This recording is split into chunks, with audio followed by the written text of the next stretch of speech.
Here we're here to celebrate the resurrection of Jesus Christ. We pray out two things.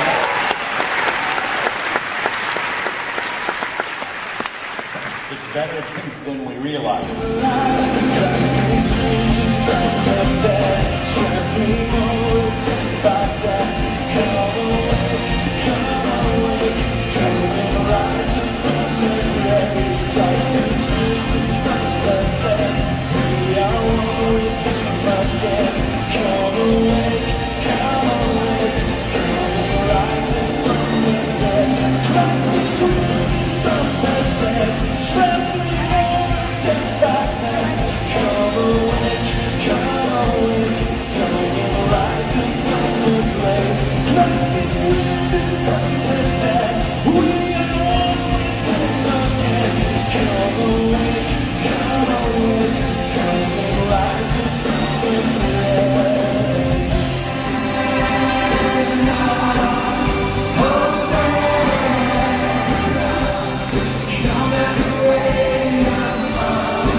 Of priorities and issues and focus, your foci of life. He wants to be the focal point of your life. He doesn't want to be one of your priorities. He wants to be your priority because that's who he is. He demands your full attention. If he is who he says he is, you need to be devoted to this one and this one alone. There should be no other gods that you have but the triune God who sent his son to die for you. So he's not going to accommodate that. And how do you think that went over in this, Orange County of the ancient world? Not real well. See, and even today, if you can't add Jesus to our lifestyle and our culture and our priorities, right? Not interested in that kind of Christianity. So they ran him out of town. Actually, they started a riot. A guy named Demetrius there. He started this riot, whooped them up. Pictures, it's chaos. All because of Paul's preaching about a Christ who wouldn't share the mantle of people's lives with any other God or priority. Christ needed to be the Lord. And that created such a stir that they ran him out of town. As a matter of fact, when Paul wanted to speak before the riotous crowd, they wouldn't even let him. And they feared for his life. Jesus said this, hey, if they hate you, just remember, they hated me first. Right? I mean, what was the problem in Asia? It wasn't that he had, the terrible thorn in the flesh, although that was going on, Genesis 3. It was because he tried to stand up for Christ that he had opposition. That's John 15. And as a Christian, here's what I'm saying. Are you catching this? Not only will you not be exempt from all the cursed world problems, but you're going to have the added problem now, if you sign up to follow Christ, of a world that wants to oppose what you're for and what you're about. That makes Christianity very difficult. So at this point, you're saying, I'm so glad I bought my daughter that nice, frilly dress and brought her to church, and we didn't expect this kind of sermon. I'm not trying to bum you out on Easter morning with all your new clothes. Here's the thing.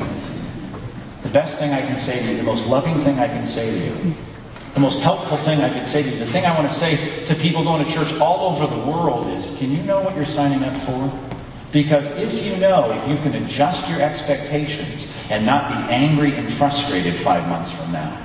See? It's like when you're lying there at Disneyland or Magic Mountain and there's a sign that says, you will get wet. Right? I mean, now you have an expectation. Don't complain if you're getting off this ride and you're soaking wet. Right? And apparently that's supposed to be a part of the fun of it all. Right? Now there are certain situations I don't want to go in and get soaking wet. If you go up to the maitre d' at Morton Steakhouse or Ruth's Chris and you see people walking out soaking wet, you're going to say, I may want to eat somewhere else tonight. It's not right. But if you go up to the guy who's going to take people down the river on the whitewater rafting trip and they're all coming out of the boat soaking wet, you're going to go, hey, that's part of the deal. We know. We're ready. I wore my old t-shirt. Let's go. See, the difference is expectation, not experience. And if you know that when you sign up to follow Christ, See? Your expectation should be, and now I'm quoting John 16:33, in this world you will have tribulation. There's more to that, but take heart. I've overcome the world. You know what that means? No immediate gratification, but hang in there. It's going to turn out. The good news is, everything that we hate about the pain, disease, opposition of this world, it's going to be gone, because Jesus came to overcome all of that. The bad news is, between now and then, trouble, difficulty. It is all about our heart when God does not exempt us from the trials of life. It is about our heart taking our trust and our reliance and our hope and placing it on Him. Because He can take care of our problems, whether it's the Asia experience we had, or whether it's the ultimate problem when we're lying on our deathbed saying, hey, what now? God's got an answer to that. God is a powerful God who raises the dead, who fixes our problems. Well, I thought you said we weren't exempt from them. We're not. Sometimes, though, He reaches out because He cares, and the only one I know for sure He will deliver me from is the thing He referenced in verse 9, and that is my death, because He promised to. That when I die, even though I die, if I trust in Him, yet shall I live. He solved that problem. The wages of sin is death. He's taken away the sin problem, and now He's going to take away the death problem in the resurrection. In the last statement here He says, and on Him we've set our hope. I mean, we're hoping that He will deliver us again, whatever our next Asia experience is. And that doesn't mean that Paul thinks that every time there's a problem, God's going to bail him out. As he says in Philippians chapter 1, there is going to be a day when he dies, and he did in prison in Rome. And when that day comes, he says, I'm not worried about that though. Because if He solved my ultimate problem, and my confidence is in Him about any other problem, then you know what? I can manage this thing. In Philippians 1, he said, you know, it doesn't matter. I'm confident that either by life or by death, see, Christ will be glorified in my body. And he says, because really, for me to live is Christ. Do you know this verse? But to die is gain. So you deal with the ultimate problem and put your reliance on God for the whole death problem. And then you say, I know that You're my King and my Captain. Whatever I encounter between here and my death, you know what? I know You're going to be with me.